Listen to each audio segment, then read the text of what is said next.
Señor, gracias te damos por este día que nos diste, porque tú permites que tengamos vida, Señor, porque podamos reunirnos a través de esta aplicación, Señor, pero tú sigues siendo nuestro guía. Señor, te pedimos en esta hora que tú nos acompañes, que tu Espíritu Santo esté en medio de nosotros y que el estudio de tu palabra sea llene nuestro corazón y nuestro entendimiento. Danos la sabiduría necesaria, la inteligencia para poder comprender todo lo que nos hace falta.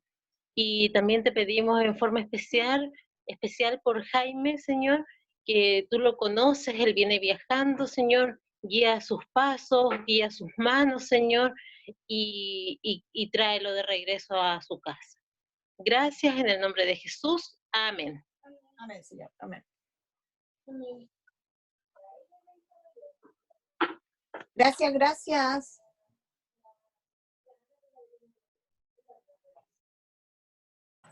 Roberto. Mira, no le pusimos título, yo no le mandé ningún título al Claudio para este estudio del día de hoy, porque estamos decidiendo qué línea estudiamos en estos momentos, ¿no? Nosotros debiésemos, de acuerdo a la temática que estamos estudiando, debiésemos ya entrar al capítulo 14, cuando habla acerca de el mensaje de los tres ángeles, Apocalipsis 18, el ángel que ilumina la tierra, está asociado a lo que el pueblo remanente tiene que hacer. Pero siento que tenemos que estudiar hoy día, el domingo, un poquitito de cristología, ¿ya? Puede ser que algunos hace poco estuvieron conectados junto con los jóvenes en un día viernes que me invitaron a tomar un tema sobre tiempo del fin, sobre profecía, ¿no? Solo un tema anecdótico, a mí me asocia mucho cuando hablamos de estudio o con profecía o con santuario. Antes era más santuario que tocaba más temas de ellos.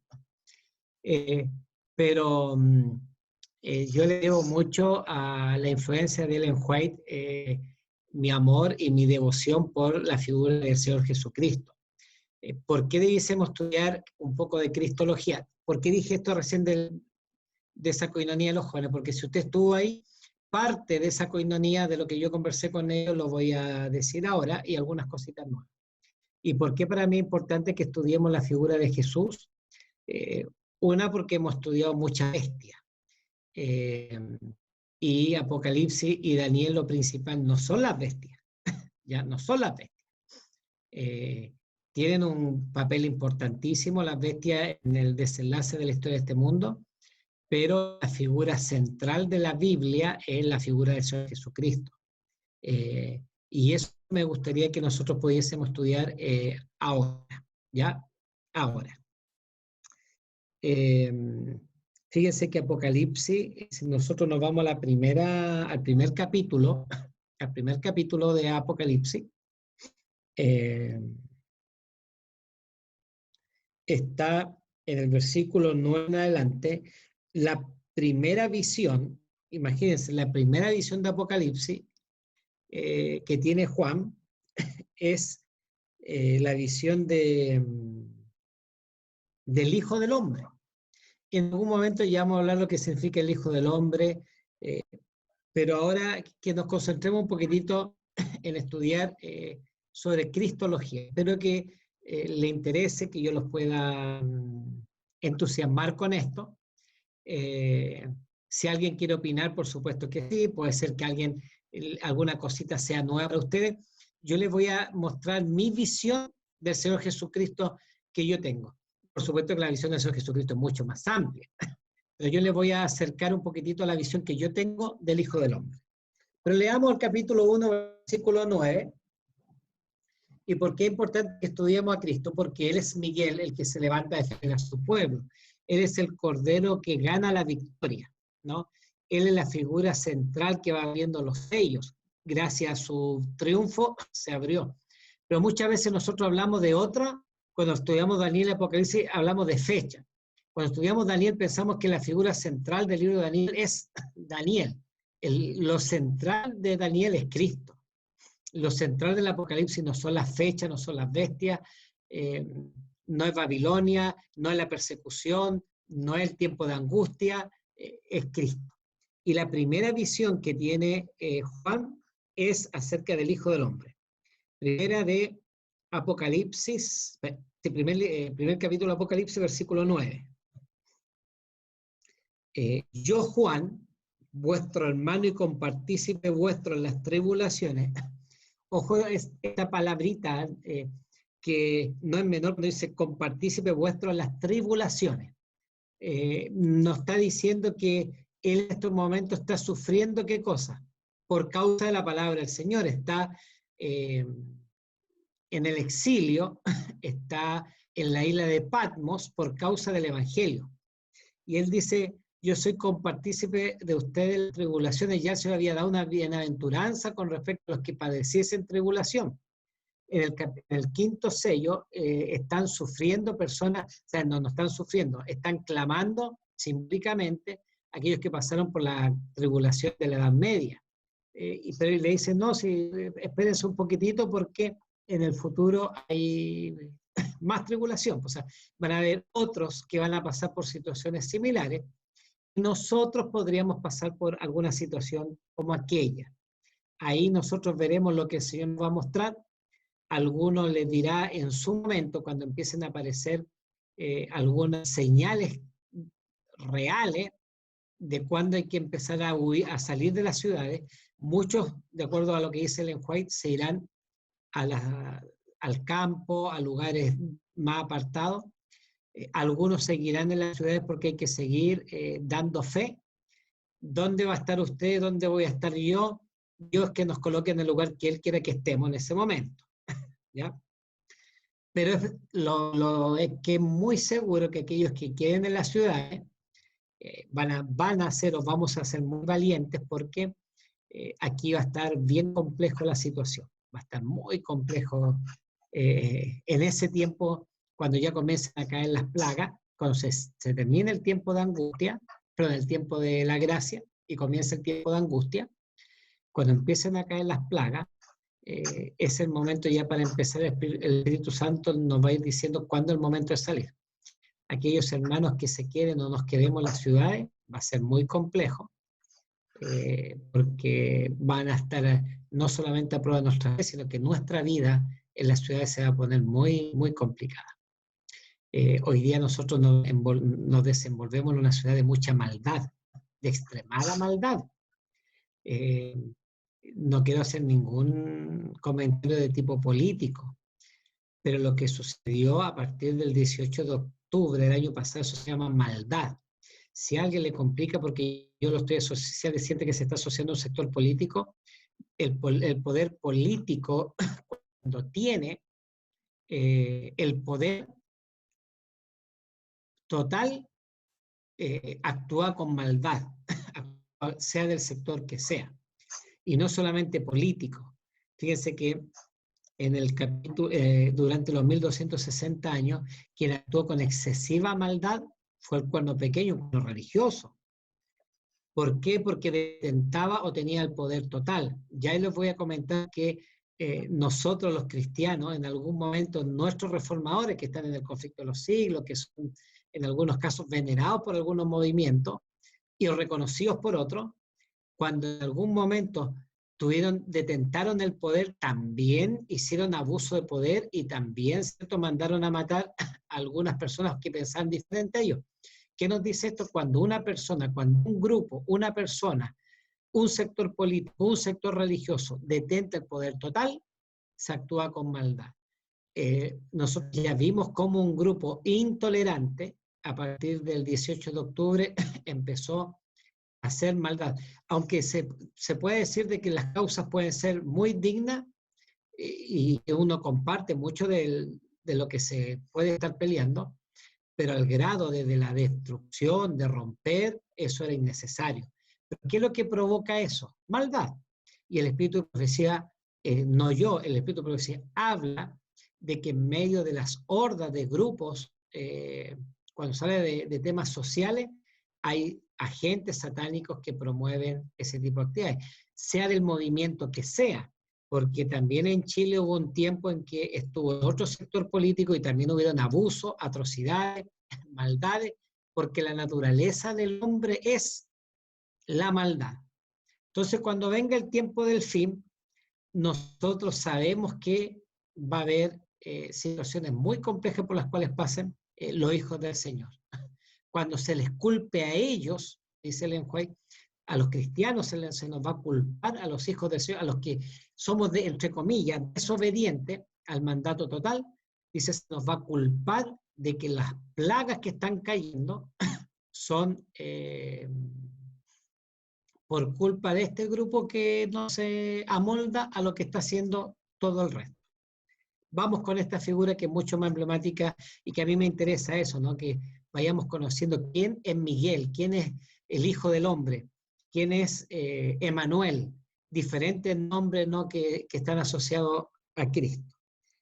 Dice que yo, Juan, vuestro hermano y compartícipe vuestro la tribulación en el reino de la paciencia de Jesucristo, estaba en la isla llamada Patmos por causa de la palabra de Dios y el testimonio de Jesucristo. Ojo, mira, por el testimonio de Jesucristo. Yo estaba en el Espíritu en el día del Señor y oí detrás de mí una gran voz como de trompeta que decía, ¿qué cosa? Yo soy el Alfa y la Omega, el primero y el último. Escribe en un libro lo que ves y envíalo a las 7 iglesias que están en Asia, en Éfeso, Esmirna, Pérgamo, Tiatira, Sardis, Filadelfia y la Odisea. Ya mostré acerca de estas 7 iglesias. Muchos de los estudios empiezan por, desde, entre comillas, desde cosas más básicas, empiezan por el capítulo 1, el capítulo 2, el capítulo 3. Yo empecé más por un tema temático. Dice que esta persona, dice que él oyó una voz que decía, yo soy el alfa y la omega, ¿no? El primero y el último. Y me volví, y como él escuchó una voz detrás, se dio vuelta y me volví para ver la voz que hablaba conmigo, y vuelto vi 7 candeleros de oro. Y en medio de los 7 candeleros a uno semejante al Hijo del Hombre, vestido de una ropa que llegaba hasta los pies y ceñido por el pecho con un cinto de oro. Su cabeza y sus cabellos eran blancos como blanca lana, como nieve, sus ojos como llama de fuego, y sus pies semejantes al bronce bruñido, refulgente como en un horno, y su voz como estruendo de muchas aguas. Aquí algunos teólogos introducen esta palabra, la cristofanía, como la aparición de Cristo, ¿no? Aquí aparece una sublime aparición del Señor Jesucristo. ¿Alguien me puede leer Zacarías 4:10? Zacarías 4:10.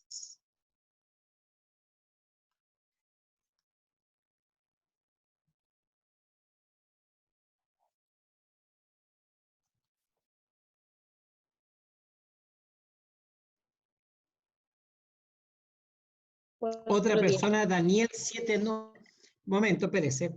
Apocalipsis, Zacarías 4:10. Otra persona, Daniel 7:9. Otra persona, Apocalipsis 5:6. A ver, vamos dando mejor porque si no, imagínense que todos busquen. ¿Quién iba a leer Zacarías 4:10? Parece que Sandra. Sí. Daniel 7:9 puede ser Carlitos. Carlito Rodríguez. Daniel 7:9. Rodrigo, Apocalipsis 5:6. Francisca, Apocalipsis 2:23. Apocalipsis 2:23. Martín, si está por ahí, o Lucas, Jeremías 17:10. Y Raúl Marcones, si está por ahí, Salmos 7:9. Roberto, ¿cuál yo? Claudio Manrique. ¿Sí? No te di ninguno. Ah, ya no importa.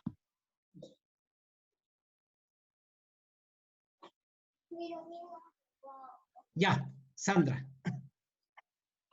Porque los que menospreciaron el día de las pequeñeces se alegrarán y verán la plomada en la mano de Zorobabel. Estos 7 son los ojos de Jehová que recorren toda la tierra.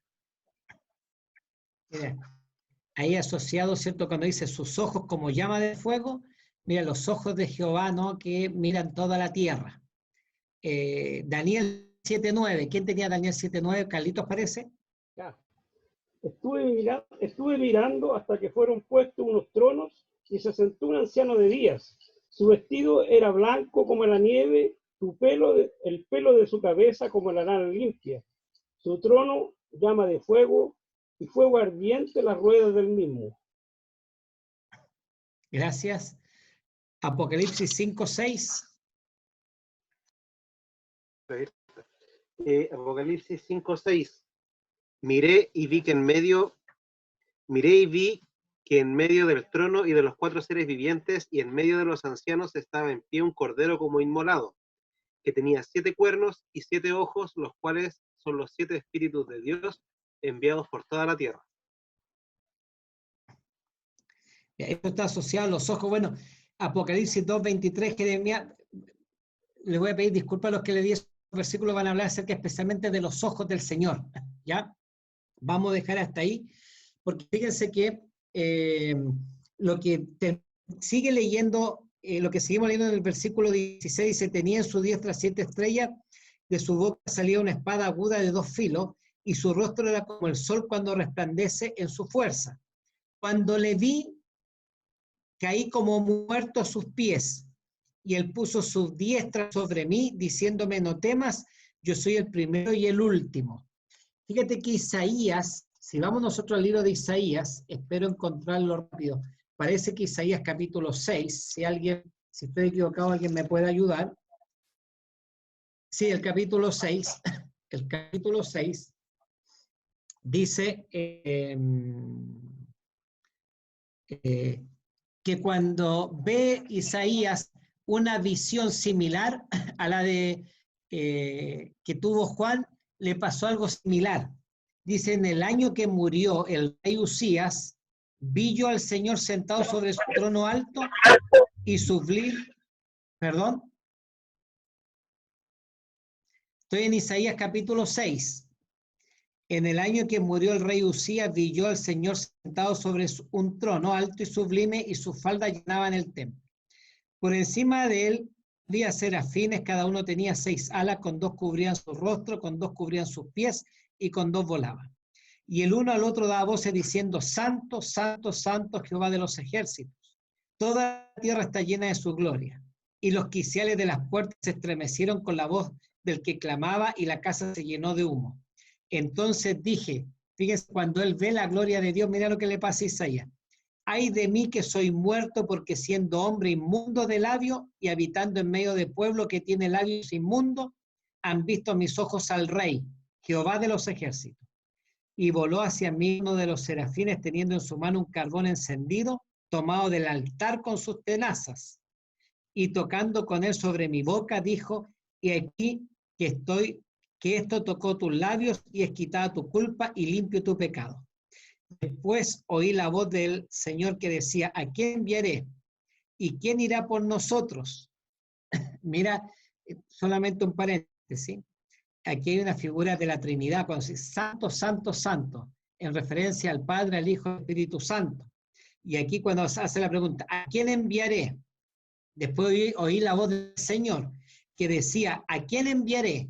¿Y quién irá por nosotros? Mira la figura divina de uno y también la pluralidad de nosotros. Entonces respondí yo, heme aquí, envíame a mí.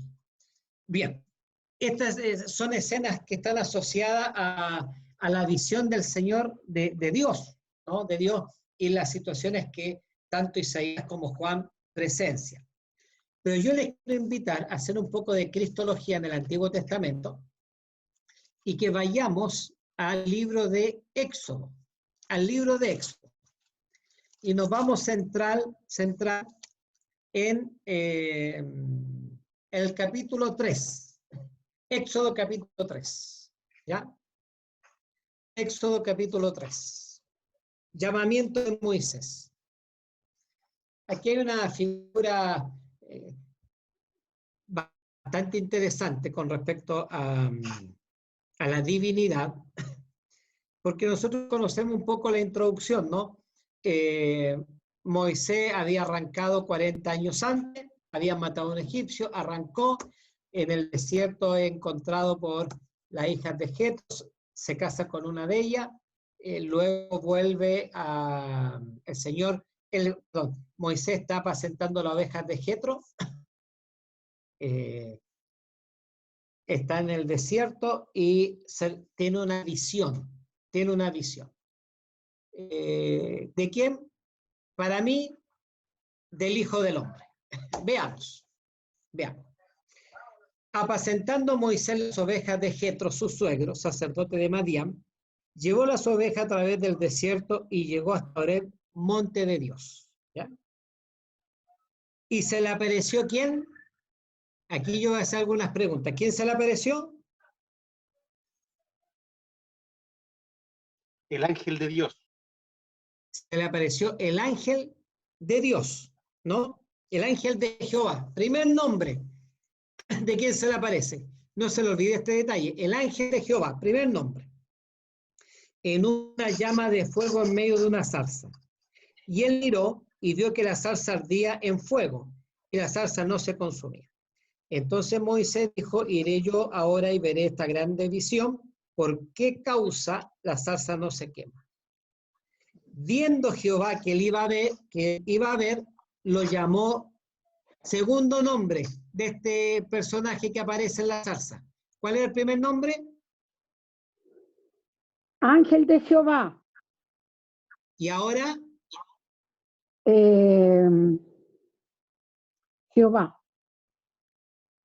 viendo Jehová, el que estaba ahí en la zarza del ángel de Jehová, luego dice, viendo Jehová que él iba a ver, lo llamó Dios. Mira, tercer nombre, el ángel de Jehová, ¿y quién más? Dios. Dios. De en medio de la zarza dijo Moisés, y él respondió aquí.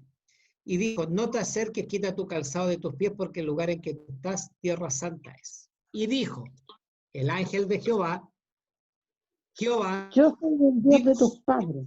Dice, yo soy el Dios de tus padres. Mira, aquí aparece otro nombre. Dios de tus padres, el Dios de Abraham, el Dios de Isaac y el Dios de Jacob. Entonces, esto voy a repetir muchas veces. ¿Quién se le apareció a Moisés? El ángel de Jehová. El ángel de Jehová. Jehová, Dios. Jehová, Dios. El Dios de tus padres, el Dios de Abraham, el Dios de Jacob, el Dios de Isaac.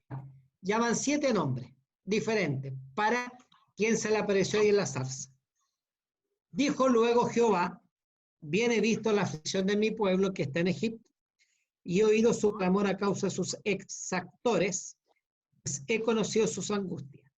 Y he descendido a librarlos de mano de los egipcios y sacarlos de aquella tierra a una tierra buena y ancha, a tierra que fluye leche y miel, a los lugares del cananeo, del eteo, del amorreo, del fereceo, del heveo y del jebuseo. El clamor, pues, de los hijos de Israel ha venido delante de mí, y también he visto la opresión con el que los egipcios lo oprimen. Y ahí viene esta conversación de Moisés con Dios, con Jehová, con el ángel de Jehová, con el Dios de Abraham, de Isaac, de Jacob, con el Dios de tus padres, ¿no? Usted como quiera llamarle. Entonces, cuando Moisés entiende que el Señor lo está escogiendo para ir a enfrentarse al faraón y ser su representante, en el versículo 11 le dice, entonces Moisés respondió a Dios, ¿quién soy yo para que vaya Faraón? Para que vaya Faraón y saque de Egipto a los hijos de Israel. Y él respondió, ve, porque yo estaré contigo, y esto te será por señal de que yo te he enviado. Cuando hayas sacado de Egipto al pueblo, serviréis a Dios sobre este monte. Dijo Moisés, he aquí llego yo a los hijos de Israel y les digo, el Dios de vuestros padres me ha enviado a vosotros. Si ellos me preguntaren, ¿cuál es su nombre? ¿Qué les responderé?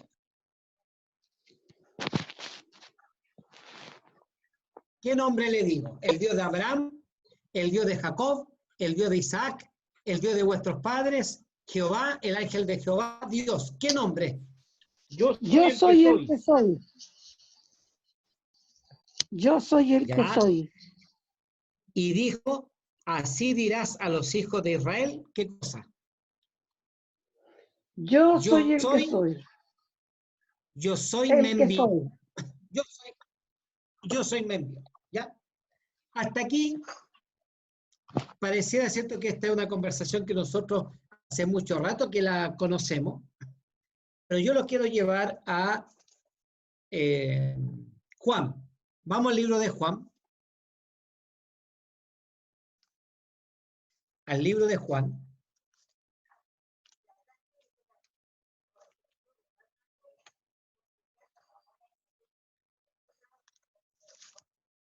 Juan, capítulo,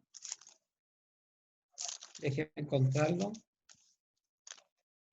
Juan, capítulo 17. Arresto de Jesús. ¿Ya? Arresto de Jesús. Habiendo dicho Jesús estas cosas, salió con sus discípulos al otro lado del torrente Cedrón, donde había un huerto en el cual entró con sus discípulos y también Judas, el que le entregaba. Conocía aquel lugar porque muchas veces Jesús se había reunido allí con sus discípulos. Versículo 3. Judas, pues, tomando una compañía de soldados y alguaciles de los principales sacerdotes y de los fariseos, miren toda la cantidad de gente que fueron a apresar a Jesús. Fue allí con linternas y antorchas y con armas. Pero Jesús, sabiendo todas las cosas que le habían de sobrevenir, se adelantó y les dijo, ¿a quién buscáis? ¿A quién buscáis? ¿Dónde estás leyendo, Roberto? Me perdí, San Juan. San Juan 18:4. Estoy en el versículo 18:4. Había dicho 17. Es que había dicho 17, ya. Perdón.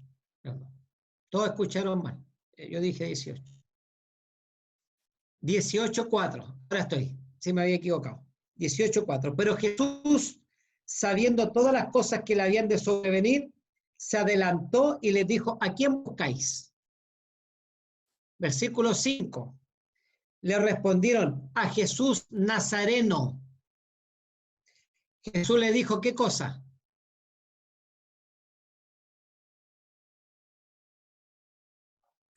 Yo soy. Yo soy. Yo soy, lo había dicho muchas veces, yo soy la puerta por la cual entran las ovejas, yo soy el camino, la verdad y la vida, yo soy el buen pastor, pero cuando aquí dice, yo soy, y estaba también con ellos Judas, el que le entregaba, versículo 6, cuando les dijo, mira, pone énfasis, cuando les dijo, yo soy, ¿qué pasó? Retrocedieron y cayeron a tierra. Oye, esto es un fenómeno sobrenatural, ¿no?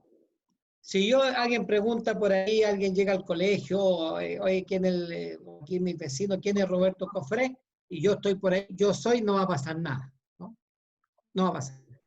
Pero cuando Cristo va y dice, yo soy, cuando Él dice, yo soy, fíjate, pasa algo sobrenatural. Los alguaciles, los soldados, los sacerdotes, seguramente Judas también, retroceden y caen a tierra. Primera manifestación divina que en ese momento muchos estaban viendo. Judas ya la había visto muchas veces, más de alguna vez. Entonces, mi primera conexión es decir lo siguiente. El Dios que le dijo a Moisés, yo soy, te envía, ¿quién fue?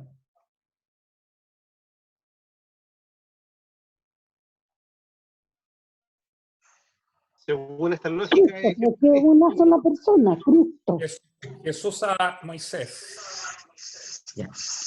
Rodrigo usó una palabra bien interesante. Según esta lógica, porque a lo mejor esto no es suficiente para decir que el que habló con Moisés, Cristo, ¿o no? Está muy bien esa palabra porque dice, según esta lógica, según la lógica que tú estás usando, a lo mejor tú estás forzando, claro, como él dijo, yo soy allá, y aquí lo está repitiendo. Bueno, Vamos a Éxodo, volvamos a Éxodo, al capítulo 17 ahora. Éxodo capítulo 17. Y para sacarlo de esta lógica que yo estoy manejando, ¿Qué capítulo? Éxodo Roberto? 17, ¿Qué capítulo? Éxodo 17, agua de la roca, ¿ya? Agua de la roca. Versículo 17, capítulo 17, versículo 1. Toda la congregación de los hijos de Israel partió del desierto de Sin por sus jornadas conforme al mandamiento de Jehová y acamparon en Refidim y no había agua para que el pueblo bebiese. ¿Ya? Y altercó el pueblo con Moisés y dijeron, danos agua para que bebamos. Y Moisés le dijo, ¿por qué altercáis conmigo? ¿Por qué tentáis a Jehová? ¿Ya? Versículo 3. Así que el pueblo tuvo allí sed y murmuró contra Moisés y dijo, ¿por qué nos hiciste subir de Egipto para matarnos de sed a nosotros, a nuestros hijos y a nuestros ganados? Entonces clamó Moisés a Jehová diciendo, ¿qué haré con este pueblo? De aquí a poco me apedrearán. Aquí se va a generar un juicio, porque fíjense todos los elementos de juicios que hay. El apedreamiento es un elemento de juicio. Versículo 5. Y Jehová dijo a Moisés, pasa delante del pueblo, segundo elemento de juicio, pasar delante. Toma contigo los ancianos de Israel, tercer elemento de juicio. Los testigos, los que van, en el caso de los ancianos serían más que testigos, serían los que van a dar la sentencia. Y toma también en tu mano tu vara, siguiente elemento de juicio, la vara que mide, y con tu vara con que golpeaste el río y ve. Y aquí que yo estaré delante de ti, allí sobre la peña. Aquí hay un elemento no solo de juicio, de sustitución. Te van a apedrear a ti porque tú lo sacaste de Egipto, te están echando la culpa a ti. Muy bien, pasa adelante. Cuando estén por darte el juicio a ti, yo voy a tomar tu lugar. Elemento de sustitución. Y ya aquí nos acercamos a un tema de Cristo, porque Cristo es nuestro sustituto. ¿Ya? Pero todavía no es concluyente lo que estamos diciendo. Y Jehová, versículo 5, dijo a Moisés, pasa delante del pueblo y toma contigo de los ancianos de Israel y toma también en tu mano tu vara que golpeaste al río. Versículo 6. Y aquí que yo estaré delante de ti allí sobre la peña en Horeb y golpearán la peña y saldrán de ella aguas y beberá el pueblo. Y Moisés lo hizo así en presencia de los ancianos de Israel. Y llamó el nombre de aquel lugar Masai Meriba por la rencilla de los hijos de Israel y porque tentaron a Jehová diciendo, ¿está Jehová entre nosotros o no? Ya. Ahora es necesario que yo llevarlos al libro de Primera de Corintios. Al libro de Primera de Corintios.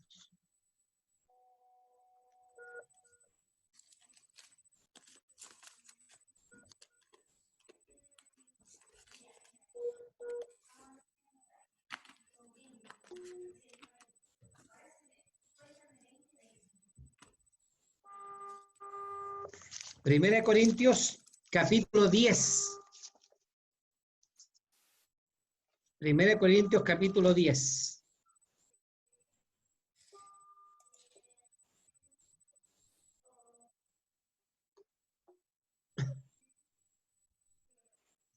Ya. Dice, capítulo 10, versículo 1. ¿Estamos?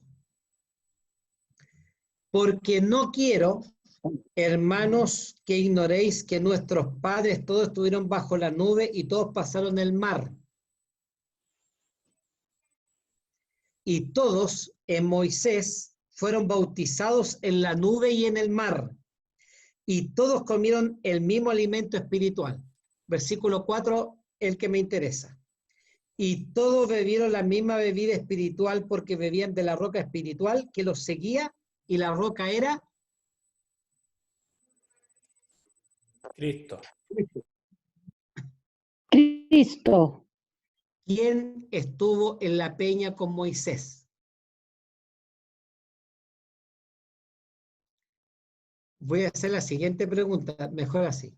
¿Quién estuvo en la peña? ¿El Padre, el Hijo o el Espíritu Santo? El Hijo.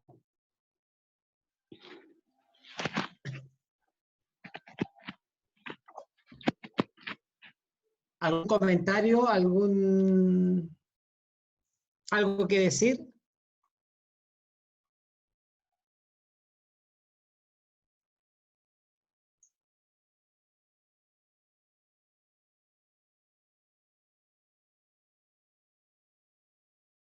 Bueno, lo que estamos comentando en estos momentos es que esto no es la lógica, ¿no?, del ejercicio anterior del encuentro de Moisés con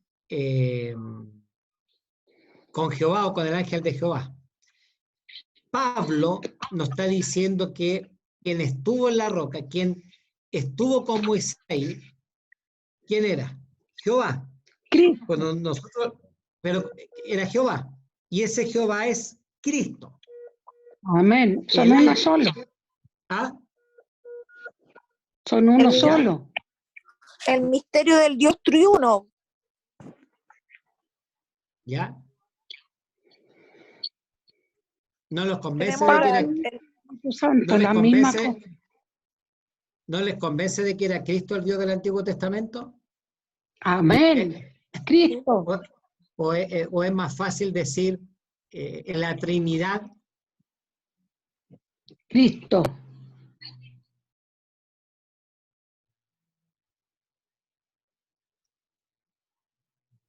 Cristo. Si yo les preguntase a ustedes lo siguiente, ¿alguien de ustedes me podría mencionar otra figura del Antiguo Testamento donde está presente Cristo? Ojo, el Hijo, me refiero, ¿cierto?, a Cristo. Claro, Roberto, lo que pasa es que cuando uno lee la Biblia, generalmente asocia a Dios, a Jehová, Dios Padre, en todo el Antiguo Testamento. Hasta que no nace Jesús, uno no asocia a Cristo en el Antiguo Testamento. Entonces, cuando aquí dice que la roca era Cristo, claro, o sea, me hace sentido de que antiguamente también estaba Jesús nombrado en el Antiguo Testamento, pero uno, al menos yo no lo asociaba así. ¿Puedo Pero decir podemos algo? ir al Génesis, podemos ir ¿Puedo a decir cuando Dios algo? hizo la creación. A ver, Inesita. Yo iba a decir justamente lo que creo que va a decir Carlito, que cuando Dios creó todo, dice, en el principio era el verbo era Dios, el verbo estaba con Dios y el Espíritu Santo se movía sobre la faz de las aguas. Ahora, tal como dice Sandrita, hay personas que no encuentran a Cristo en el Antiguo Testamento, pero sí está en el Antiguo Testamento. Lo estamos viendo aquí en el Éxodo, en Génesis. También lo podemos ver en Daniel. Lo podemos ver en Daniel cuando están los En tres Daniel amigos. también. Cuando están los tres amigos de Daniel en el horno, hay un ángel con ellos y ese es Cristo. Él es Cristo. ¿Ya? Bueno, lo que menciona Galito es bien interesante porque una cosa es una figura de Cristo. Por ejemplo, cada corderito que era sacrificado por el pecado era un tipo de Cristo, una sombra. Pero lo que estamos hablando acá es la presencia real de Cristo en el Antiguo Testamento. Y lo que está comentando Carlito es un excelente ejemplo, porque ese ya no es una figura de Cristo. Cuando Cristo está en el horno de fuego con los tres amigos de Daniel, es la presencia real. Cuando Nabucodonosor lo ve, dice, ¿por qué hay cuatro? Si yo echamos tres, más encima el cuarto tiene apariencia como hijo de los dioses, ¿no? O sea, Cristo estuvo al lado de sus hijos en el momento de la tribulación, de la prueba. Ahora, con respecto a lo que decía Sandra, nosotros tenemos que tener claro de que Cristo siempre ha existido. Recuerden una de sus declaraciones cuando le dice al Padre, Padre, glorifícame con aquella gloria que tenía antes que el mundo fuese, ¿no? Entonces, cuando Cristo nace y se encarna en el niño Jesús, es un misterio, ¿no? Uno de los tantos misterios que cómo se dio eso, cómo se gestó aquello, pero Cristo se encarnó, no se reencarnó, se encarnó en el niño Jesús por un acto milagroso del Espíritu Santo, pero Cristo siempre ha existido, siempre ha existido. Ahora, yo me voy a la figura del Dios del Antiguo Testamento. Pareciera que a algunos les cuesta ver a Cristo en el Antiguo Testamento. Yo este tema que estaba comentándole, que le estoy comentando a usted, o parte de este tema, lo conversé con los jóvenes, y un anciano de iglesia me escribe por interno, me dice, ya, sí, mira, yo concuerdo con todo lo que tú dices, pero ¿quién es el Dios que estuvo ahí en el Sinaí cuando dio los 10 mandamientos? El que escribió los 10 mandamientos con el dedo, con su dedo, ¿ya?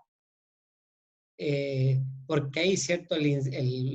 Se hizo una manifestación tremenda, una teofanía tremenda, una manifestación tremenda de Dios.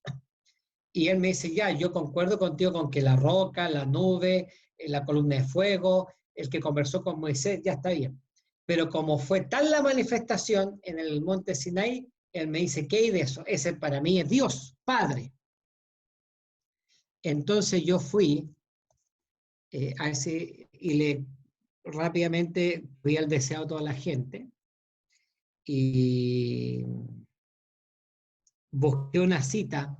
Yo estaba convencido, Roberto Cofré, estaba convencido, si yo había dicho de que el Dios del Antiguo Testamento, el Jehová que conversó con Moisés, el que estuvo ahí en el agua, en la roca, era Cristo, tengo que seguir asumiendo que el que entregó los 10 mandamientos, ¿quién es? Y yo le hago la pregunta a usted, ¿quién es? No se preocupe si usted piensa diferente a mí, no tiene por qué pensar igual a mí. A lo mejor para usted puede pensar también, ¿cierto? Como esta persona con la cual yo conversé esto después, y usted puede decir, sí, yo creo que el Dios del Sinaí es el Dios Padre. Mira lo que dice el deseo de toda la gente. Después de salir del agua, este capítulo está en el contexto de en la página 85 del bautismo de Jesús. Después de salir del agua, Jesús se arrodilló en oración a orillas del río. Se estaba abriendo ante él una era nueva e importante, de una manera más amplia. Estaba entrando en el conflicto de su vida, aunque era el príncipe de paz, su venida iba a ser como el acto de desenvainar una espada. El reino que había venido a establecer era lo opuesto de lo que los judíos deseaban.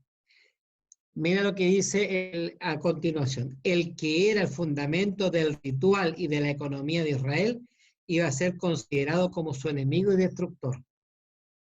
Y punto seguido dice así. Esto es una declaración del Espíritu de Profecía. El que había proclamado la ley en el Sinaí iba a ser condenado como transgresor. ¿Comparte usted esta cita, no?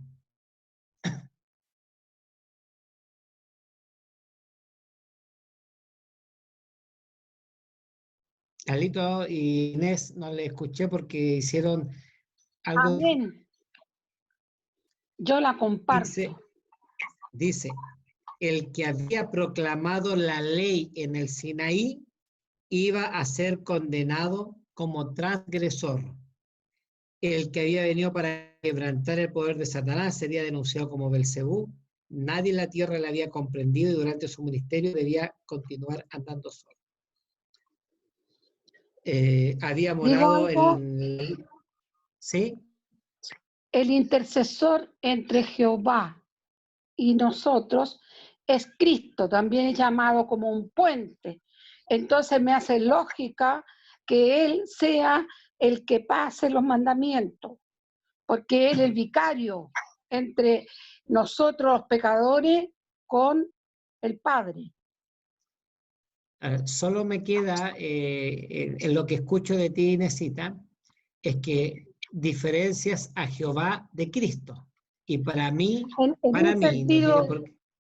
no, yo sé que son la misma persona, pero dijéramos el rol, no quiero hablar de funciones, sino que en el rol de vicario, porque el Padre envió al Hijo, ¿cierto? Entonces, como vicario, es el único que intercede entre el pecador y el hombre, y Dios. Entonces, son Bueno, uno solo. voy a hacer mi declaración ahora. Esta es mi declaración mía. Para mí, cuando se habla de Jehová en el Antiguo Testamento, no es el Dios Padre. Para mí es Cristo. Pero no tiene por qué ser la suya. ¿Por qué lo digo? Porque cuando Jehová estaba hablando con Moisés, o sea, ¿qué prueba le di cuando Jehová estaba hablando con Moisés ahí en la roca? Le dice, yo voy a estar delante de ti. ¿Qué le dice? Jehová. Y Pablo me está diciendo que quien estuvo ahí, que la roca era Cristo. Ahora, cuando el hombre pecó, ¿quién salió al rescate del ser humano? ¿Quién salió al rescate? Cristo. Creo yo que cuando Isaías dice que vuestros pecados han hecho separación entre Dios y el Padre, entre Dios y nosotros, perdón, esa declaración de Isaías, cuando dice que nuestros pecados han hecho esa separación, se refería ¿a quién? Al Dios Padre. Y el puente, que por ahí cierto lo dijo Inés, el puente que vino a unir a nosotros con el Padre es Cristo. El Dios del Antiguo Testamento, y del Nuevo Testamento es Cristo, no es otro. Para mí, el Dios que vino a conversar con Moisés es Cristo, el Dios que vino a conversar con Abraham es Cristo. El ángel de Jehová, porque así también es uno de los nombres, dice que el ángel de Jehová que conversó con Moisés, que conversó con Isaac, que conversó con Jacob, es Cristo. Oye, Roberto, ¿Ah? pero voy a decir algo fome, ¿ah? ¿Ya? ¿Pero tiene alguna importancia eso? Porque para mí, el Dios, para mí el misterio del Dios triuno lo vamos a conocer perfectamente cuando volvamos, cuando Dios nos muestre todas las maravillas que hizo por nosotros y todos los misterios que no, como mente que somos todavía finitas, no podemos entender. Pero de saber si importante, lo importante es que nos dio la salvación, y yo creo que más allá siempre han estado actuando al unísono y siempre a favor del hombre pecador. Ahora, con respecto a lo que dices tú, Yenki, es cierto, lo más importante que hizo Cristo por nosotros es la salvación. ¿Sí? Amén. Sí. O sea, lo más importante es la salvación. Pero en el contexto que estamos estudiando nosotros, del tiempo del fin, nosotros necesitamos a Miguel, ¿o no? Nosotros necesitamos a Miguel, porque en el Cristo ya murió por nosotros. Y nosotros hemos aceptado la salvación por fe. Pero resulta que eso ya es un hecho que el Señor ya lo hizo en el pasado y que nosotros en algún momento lo aceptamos como nuestro Salvador. Pero ahora que nosotros estamos en esta lucha, nosotros necesitamos a Miguel. ¿Y dónde está Miguel? ¿Dónde se menciona Miguel? Claro, en el Apocalipsis, claro que se menciona, pero ¿dónde más se menciona? En el Antiguo Testamento. En Daniel. En Daniel. Daniel. Y fíjate Daniel lo que 12. dice. Daniel 12. Ahora, Daniel 12, vamos a Daniel, pero no vamos a ir al 12, vamos a pasar por Daniel 12. Vamos a Daniel. Quería decir algo antes de que nos vayamos a Daniel, que en Éxodo 19:3 dice, y Moisés subió a Dios, y Jehová lo llamó desde el monte. ¿Sí? Ahí hace una... Claro, exacto. O sea, ahora, nosotros tenemos que tener claro de que Cristo es Dios, ¿cierto? Pero Cristo no es Dios porque murió por nosotros. Cristo no es Dios porque resucitó de los muertos. Cristo ¿Por era qué Dios Dios? antes, ¿Ah? Cristo era Dios antes de venir a la tierra. O sea, Cristo es eterno. ¿Ya? Ujú. ¿No? Ahora, tengo una consulta, Roberto, ¿Sí?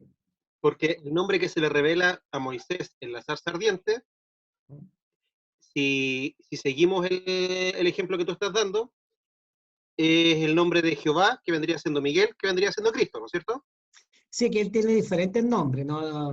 Es de acuerdo, ¿cierto?, a la función que cumple. Cuando Cristo por ejemplo, el mismo Jesús, el ángel, ¿cierto?, fue a María, a José, y le indicó de que cuidado con ponerle otro nombre, porque el nombre Jesús, ¿qué significa? El Salvador, ¿no? O Salvador de los hombres, Sí. ¿no? Pero la pregunta mía en el fondo es, ¿el Padre entonces no tiene un nombre revelado? O sea, si tú me preguntas a mí, es Dios Padre, Dios Padre, Dios Hijo, ¿Puedo decir algo? Dios Espíritu Santo. Inés, ¿Puedo decir algo? ¿ya?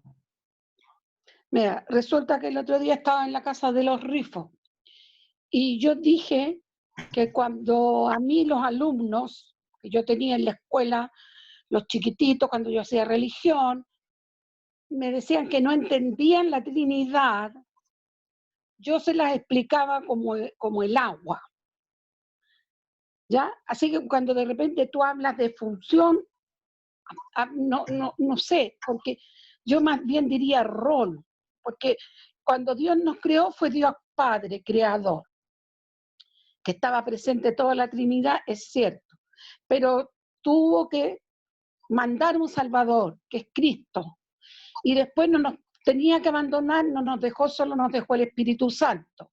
Ahora el agua no deja de ser agua porque esté en estado sólido, líquido o gaseoso.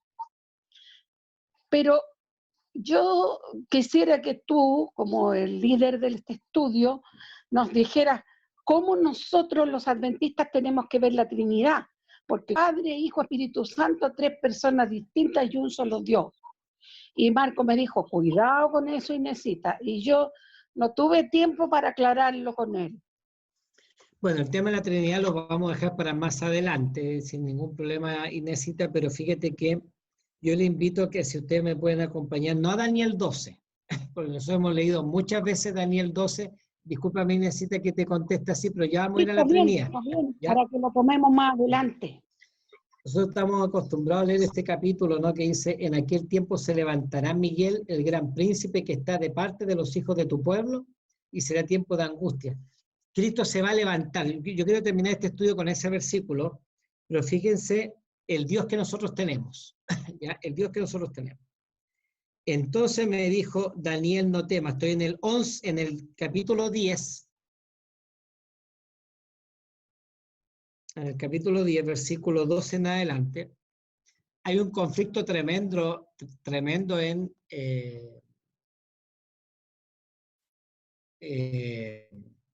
¿cómo se llama este?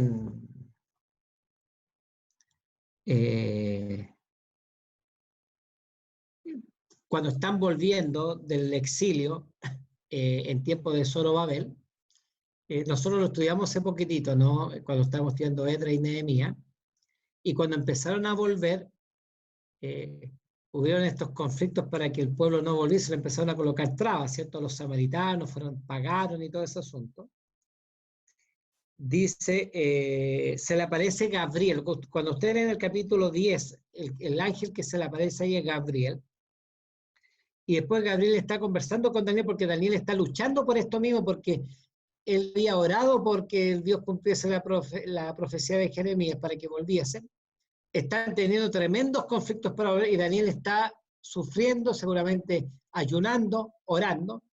y se le aparece Gabriel y dice, mira, tú eres muy amado, ¿no? En el versículo 12 dice, entonces me dijo Daniel, no temas, porque desde el primer día que dispusiste tu corazón a entender y a humillarte en la presencia de tu Dios, fueron oídas tus palabras, y a causa de tus palabras yo he venido. Versículo 13. Mas el príncipe del reino de Persia se me opuso durante 21 días. Claro, esta es una figura de Satanás, ¿no? Y fíjense que más el príncipe del reino de Persia se me opuso durante 21 días, o intentando, ¿qué cosa? Lidiar con Satanás. Satanás no lo venció, pero Gabriel tampoco lo pudo vencer a él, ¿ya? El nombre Gabriel significa hombre de Dios. También significa Dios se ha mostrado fuerte.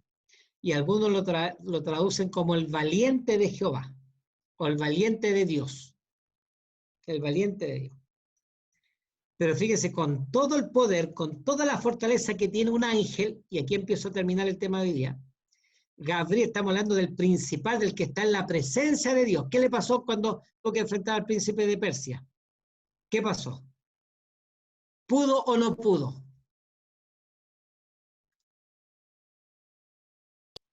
No pudo. ¿Ah?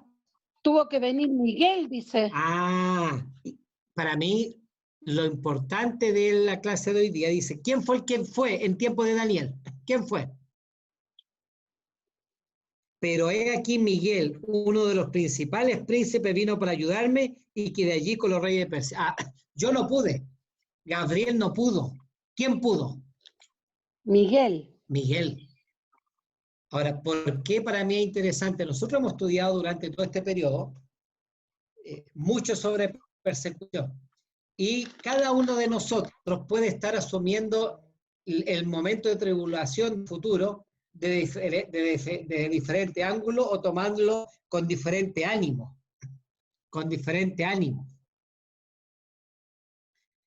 Pero fíjense que cuando Cristo se viste de Miguel, lo hace en favor de ¿quién?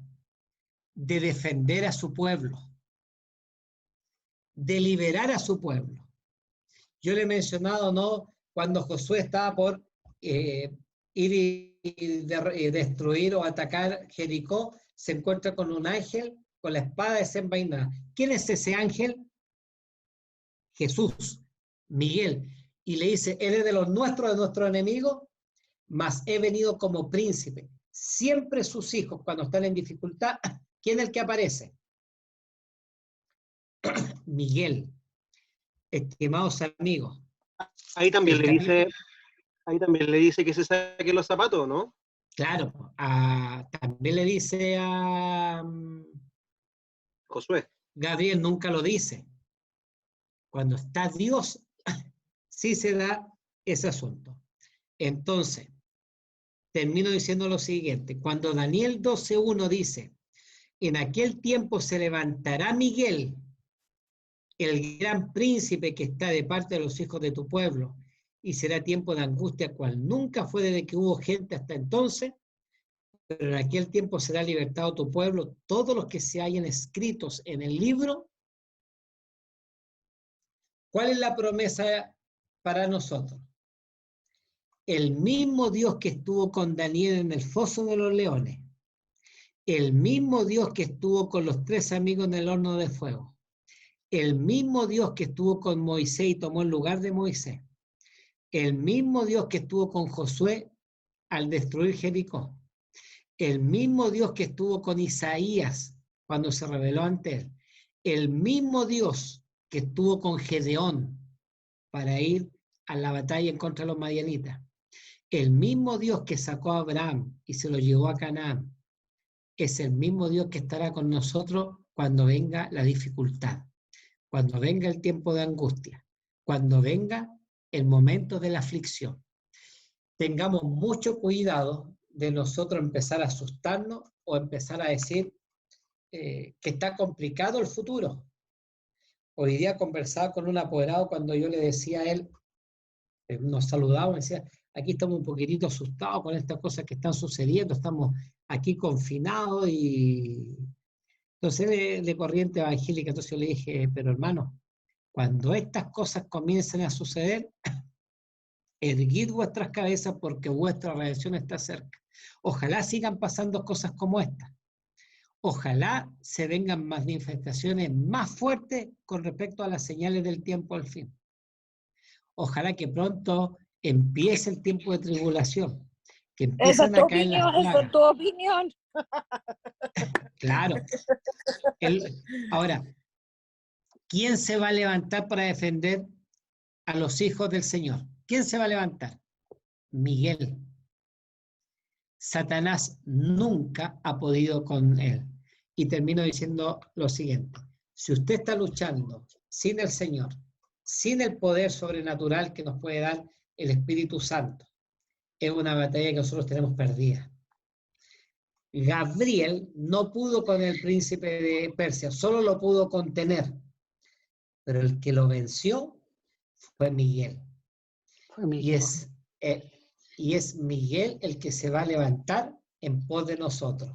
Se vienen tiempos complejos cuando la herida mortal sea sanada, cuando la bestia que sale de la tierra empiece a rendirle tributo y a levantar la imagen de la primera bestia, cuando el pueblo del Señor los persigan por desobedientes, por no acatar una ley dominical, por ejemplo, Miguel está con los hijos del pueblo del Señor, con aquellos que están inscritos Amén. en el libro de la vida. Que así sea, Señor. Eso es.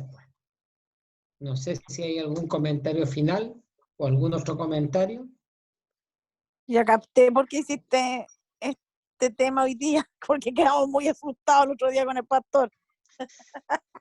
Lo que pasa que eso es propio cuando a veces nosotros nos enfocamos en el poder que tuvo la bestia y que la tendrá en el futuro. Y no solamente eso, sino que a nosotros nos puede complicar mucho cuando no es un tema solamente de la bestia, sino que de todos aquellos que se sumen a ello, a la bestia, con la finalidad de perseguir al pueblo del Señor. Ahora, hay muchos mártires que dieron su vida por dar testimonio de Jesús. ¿Nos tocará a nosotros? Usted está asustado. Yo cuando era niño, cuando yo era jovencito, con estos sermones yo me asustaba. Hoy día, a mis 45 años, no estoy diciendo que yo estoy preparado para mirar cara a cara al Señor Jesucristo. No. Es lo más probable que estoy lejos de eso. Pero yo quisiera que ya el Señor viniese a buscar. Por eso, no sé si nos va a tocar ahora. No sé si nos va a tocar ahora nosotros lo vamos a alcanzar a ver, pero si no, va a ser ligerito después de que nos muramos nosotros.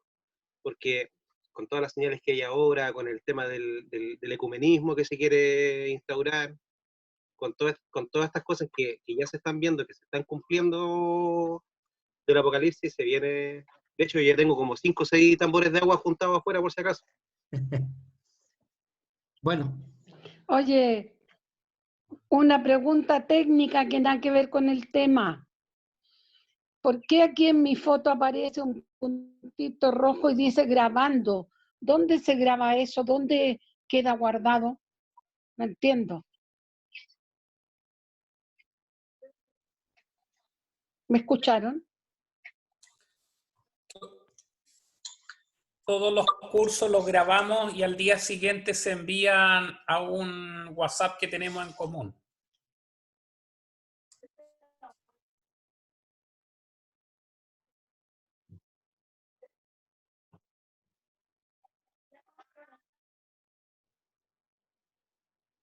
Claudio, parece que no te entendió porque resulta que es el punto que está grabando, es que se está grabando, la sesión que se está haciendo se está grabando. No es que yo lo esté grabando.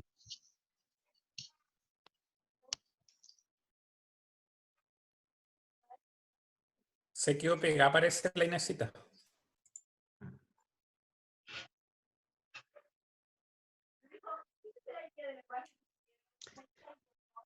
¿Estamos para terminar?